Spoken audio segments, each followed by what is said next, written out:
C'est énorme parce que vous êtes déjà 440, on vient de commencer. Salut Jérôme, Salut Anas. ça va, tu vas bien? Le son de la tablette pour pas faire écho. Tu m'entends bien? Ouais, normalement, attends, on va faire un test. Est-ce que celles et ceux qui sont connectés, est-ce que vous pouvez nous dire si vous entendez bien Jérôme? Au pire, je vais le tenir. Il faut qu'il parle. Vas-y, tu peux essayer de parler, Jérôme? Ouais, est-ce que vous m'entendez bien? Normalement, ça devrait le faire. Donc, je te présente Jérôme. Donc, Jérôme, c'est un des camarades gilets jaunes de la première heure, qui également a été un des gilets jaunes qui a subi la répression de plein fouet et qui l'a subi encore de contrôle et d'autres à chaque fois qu'il a le malheur de mettre le pied dans une manifestation, dans une mobilisation. Jérôme, il a été aussi éborgné place de la Bastille durant le mouvement des gilets jaunes et voilà. Et c'est quand même quelqu'un voilà, qui est encore sur le terrain, qui est combatif, qui continue à essayer de mobiliser et notamment Jérôme, c'est pour ça qu'on t'a aujourd'hui dans ce live-là.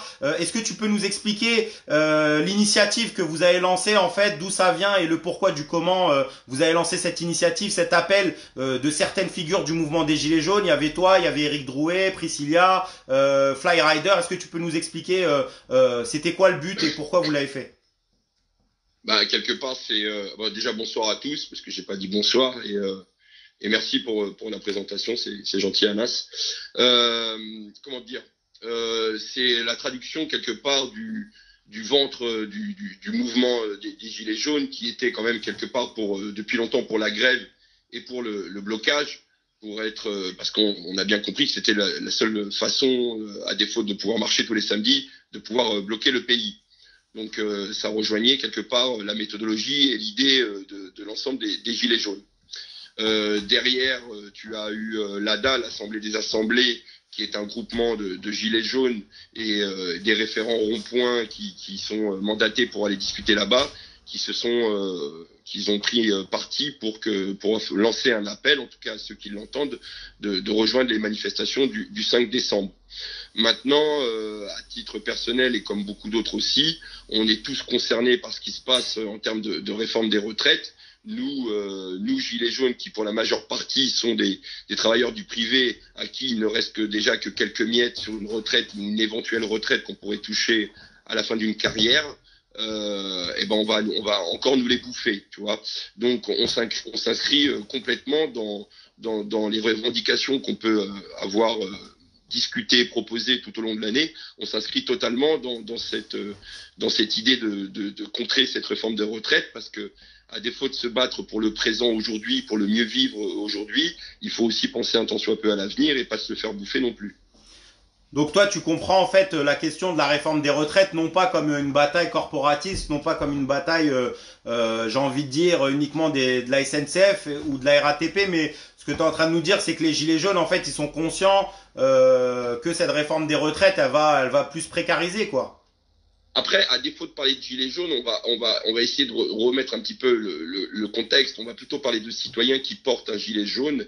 Et aujourd'hui, j'ai pu voir sur différents médias, différentes radios, que beaucoup de gilets jaunes qui ne sont pas forcément syndiqués ou une carte politique ou même porteurs d'un gilet jaune vont venir demain à leur première manifestation, vont faire aussi leur première journée de grève. Ce sont ces gens-là, aujourd'hui, qui sont la grosse majeure partie des travailleurs en France, qui ne portent pas d'étiquette spécialement, qui travaillent dans le privé, ils n'ont pas forcément les avantages que peuvent avoir les régimes spéciaux, d'accord? Il faut aussi ne pas les oublier à ce moment-là. Il faut que ce mouvement soit un mouvement de fond, un mouvement global, et que tout le monde puisse être servi et non pas desservi, mais surtout servi à bon escient. Et aujourd'hui, ce qui peut inspirer confiance, en tout cas, si je peux me permettre, en tout cas d'en placer une, et puis comme tu l'as dit, hein, des tartes, j'en ai pris une, j'en ai pris deux, j'en ai pris plein, je suis plus à ça près. Ce qui me donne, moi, aujourd'hui, confiance, et on me suit ou on me suit pas, c'est des mecs comme toi, des mecs comme Gaël, pardon, avec qui j'ai pu échanger, où je vois aujourd'hui une certaine forme, je traduis une certaine forme de débordement sur les côtés de vos actions, enfin des élites, tu vois, vous débordez sur les côtés, comme nous, on a su faire il y a un an, de pouvoir déborder sur les côtés, parce que nous, on a vraiment débordé à fond, parce qu'on a outrepassé tout le schéma politique, syndical qu'on a pu connaître depuis des décennies en arrière. vous êtes en train de faire exactement la même chose à la hauteur de vos syndicats. En tout cas, c'est le sentiment et le ressenti que j'ai. Et vous êtes ce qu'on appelle des têtes émergentes qui ont, je pense, la possibilité, en tout cas, de faire bouger les lignes, d'avoir une autre optique que celle qui est sectaire en termes de syndicats, ce qui n'enlève pas le respect que j'ai pour votre combat et pour le combat des anciens dans le syndicalisme, bien entendu, parce que voilà, j'ai eu de la famille aussi qui en faisait partie, donc j'ai ce respect-là. Mais force est de constater qu'aujourd'hui, beaucoup se sont servis en oubliant les autres. Et j'ai le sentiment, et j'espère en tous les cas, et je crois en des mecs comme toi et d'autres avec qui j'ai pu échanger, que vous allez pouvoir faire bouger les lignes pour que tout le monde enfin soit entendu et que ce bonheur commun, si on peut parler de bonheur commun, qu'il soit commun à tous. Et ça, moi, tu vois, tout à l'heure j'ai fait un live.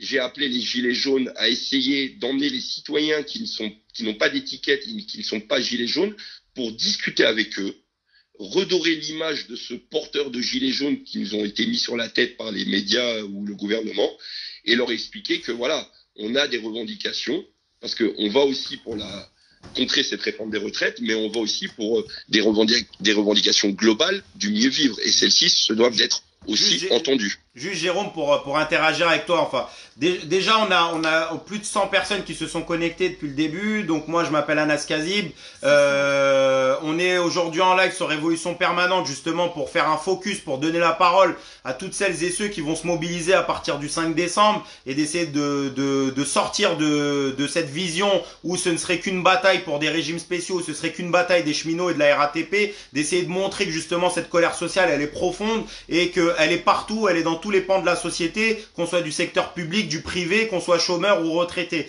Et actuellement, on est avec mon camarade Jérôme Rodriguez, qui est une des figures de proue du mouvement des Gilets jaunes, sur lequel on était en train de démarrer sur cet appel des figures des Gilets jaunes, justement à rejoindre cette contestation sociale à partir du 5 décembre. Jérôme, moi je voulais te poser une question.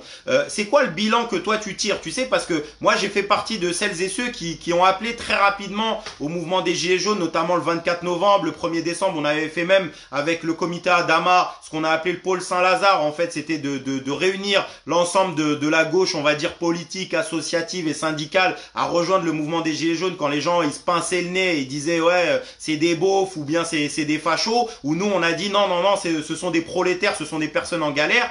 Il y avait un truc que nous on comprenait pas, c'était que au début il y avait vraiment un truc de non on fait pas grève, on bloque de la manière dont on veut. Et j'ai l'impression que ce truc-là, quand on voit un peu les Gilets jaunes, l'évolution qu'il y a eu, il y a une évolution en fait dans le fait de commencer à dire bon bah maintenant il va falloir faire grève. C'est quoi le bilan toi que t'en tires de plus d'une cinquantaine d'actes de Gilets jaunes chaque samedi? C'est quoi exactement ce que toi t'aimerais aujourd'hui, le basculement que t'aimerais voir aujourd'hui dans la rue, dans les entreprises et plus largement, j'ai envie de dire un sorte de soulèvement contre le gouvernement quoi?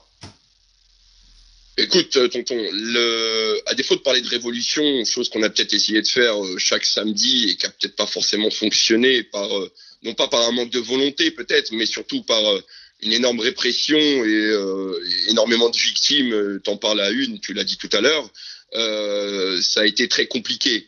Et alors ça a surtout beaucoup, à défaut de parler de révolution, beaucoup d'évolution dans la façon de faire et aussi de proposer.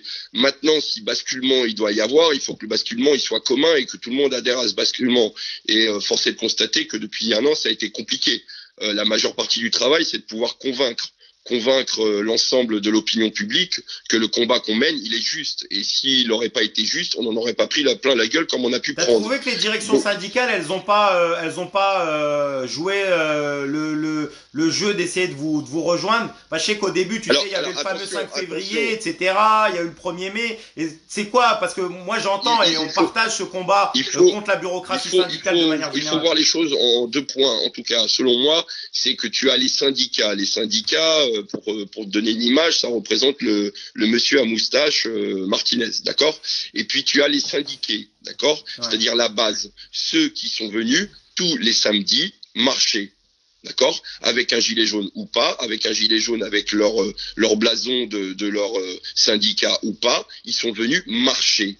Et ce que je trouve regrettable aujourd'hui, c'est que j'ai eu l'occasion de rencontrer Martinez et de lui proposer aussi d'avoir un avis franc quant à rejoindre le mouvement des Gilets jaunes et de soutenir le mouvement des Gilets jaunes.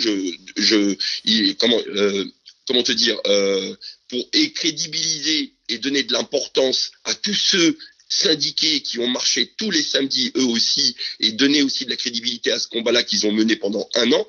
Bah, le mec, tu vois, il a à peine répondu, c'est pas lui le chef.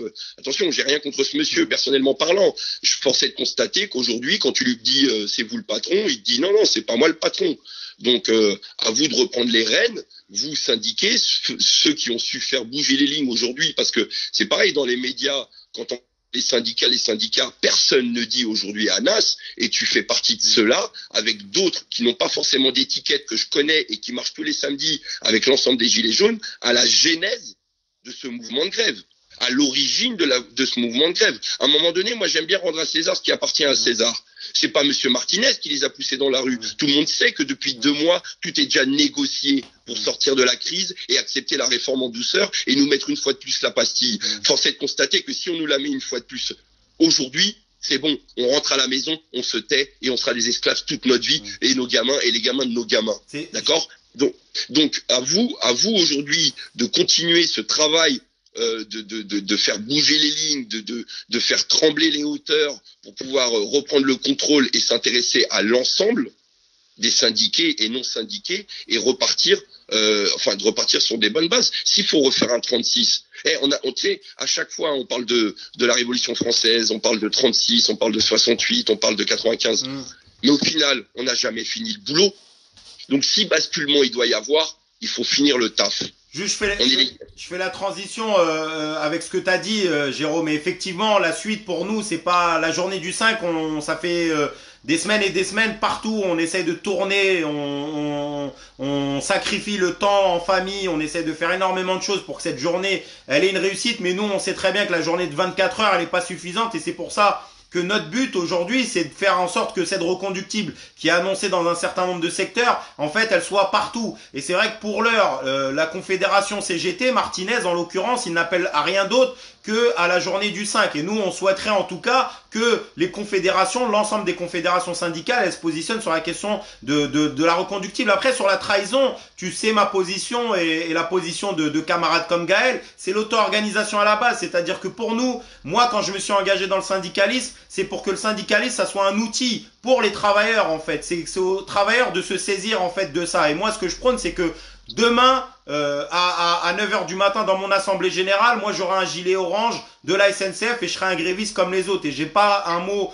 au-dessus de l'autre, j'ai pas une voix qui compte triple ou quadruple. Je vais décider de la suite du mouvement comme tout le monde. Et c'est ça, nous, ce qu'on veut essayer de transmettre. Et c'est ce que j'en profite en discutant avec toi et ce que tu as dit, pour rebondir sur ce que tu as dit. Il va falloir, et ça c'est primordial, il va falloir que l'ensemble des personnes qui écoutent ce live et qui sont dans les entreprises, qu'ils soient militants, syndicaux ou non, il va falloir qu'ils fassent en sorte de construire des assemblées générales, qui construisent des comités de grève, des piquets de grève, que en fait la grève elle appartienne aux grévistes, elle appartienne à celles et ceux qui sacrifient du pognon. Et c'est la seule et unique solution. C'est comme ça qu'on va faire en sorte d'éviter la trahison. Va falloir qu'il y ait des cadres interpro, parce que si on manif de manière corpo, si on fait des AG corpo, si on fait tout ce qu'on fait, on le fait de manière corporatiste, oui, à un moment donné, ça va être facile pour en haut d'aller négocier la régression sociale par secteur et soulever et dire moi j'ai mes billes, allez ciao, à bientôt. Et nous, c'est tout ce qu'on ne veut pas. C'est-à-dire que nous, on veut pas reproduire ces trahisons de l'histoire, en fait, où on a fait grève, on s'est bataillé, et au final, on laisserait notre bébé, entre guillemets, cette lutte sociale, nous échapper des mains. Donc, mais que surtout ça ne vous arrive pas. Maintenant, une certitude, les deux mots-clés qui vont faire en sorte que cette grève puisse être reconductible et qu'elle puisse durer, en tout cas pour que les mecs puissent lâcher sur l'ensemble des revendications et pas que sur les réformes des retraites, elle passe par 2 mots-clés, fraternité et solidarité. Et cette fraternité, elle passe par la mise en avant d'abord de l'ensemble de ceux qui sont en lutte et les étiquettes après. On est un groupe commun, on est un bloc commun de lutte, d'accord ? Et les étiquettes, elles passent après. Luttons ensemble, faisons bouger ce système, changeons ce système, déboulonnons ces mecs-là, convergeons au final, et ensuite, une fois qu'on sera bien installé et qu'on aura repris une vie normale, chacun retournera à sa cuisine et sera motivé pour aller rejoindre les autres ou pas. Quoi qu'il advienne, aujourd'hui, une chose est sûre, c'est que ceux qui nous gouvernent, eux, ils sont une poignée. Mais eux, ils ont tout compris. Sur un point, ils convergent. Eux, ils convergent pour nous la mettre.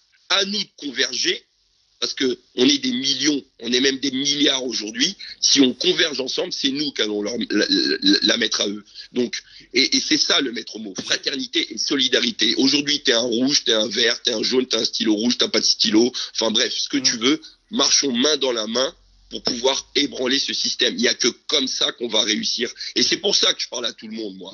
Parce que je pense que tout le monde est concerné et quoi qu'il advienne, on porte pas le même maillot. Je le répète souvent, on porte pas le même maillot, mais on transpire exactement pour la même chose. Jérôme, je te remercie énormément, frérot. Merci d'avoir pris le temps de réagir dans ce live-là. Et puis, je te dis au 5 dans la rue, je te dis à demain en manifestation. Ouais. Et puis, force à tous les gilets jaunes, force à toi. Anas, si tu peux, vas-y.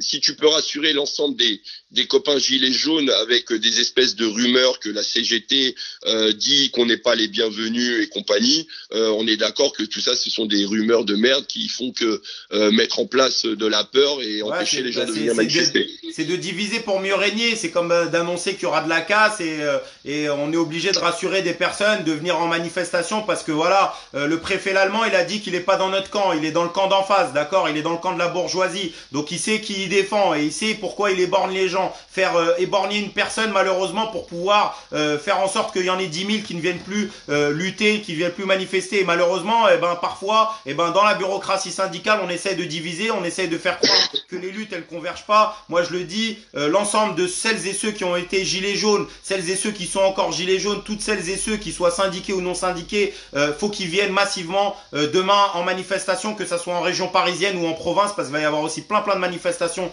en province et partout ailleurs. Donc voilà, à partir du 5 décembre, Jérôme, on est ensemble et que la lutte commence et on espère qu'on va finir de taper sur le clou sur lequel nous les cheminots par exemple on tapé en 2018, sur lequel vous les gilets jaunes vous avez tapé depuis le 17 novembre 2018 et sur lequel là cette fois-ci, et moi je suis heureux d'avoir fait tout ce que j'ai fait avec les camarades notamment de cheminots et les camarades du comité Adama et d'autres sans les citer pour justement cette convergence entre les masses populaires, ce mouvement hétérogène qui était le mouvement des gilets jaunes où il y avait des intérimaires, des précaires de chez précaires, des artisans, des petits paysans, des petits agriculteurs, des millionnaires voilà. Anas, j'ai discuté avec des millionnaires. C'est vrai. Non, je te jure, j'ai discuté avec des gens qui payent 18 000 euros d'impôts par an et qui sont gilets jaunes. Après, c'est ça le gilet jaune, c'est pas des jeteurs de cailloux. Enfin bref, la famille. Merci beaucoup, Jérôme. Je t'embrasse et à très vite. Allez portez-vous bien et on lâche rien, la famille, demain. Et oubliez pas l'AG. Et j'appelle tous les gilets jaunes à se rendre à l'AG, qui au final a changé d'adresse, mais faudrait aller voir sur les différentes pages. Ça marche, je vais le rappeler. Super. Allez, bisous. Bisous la famille. Salut, ciao. Ciao.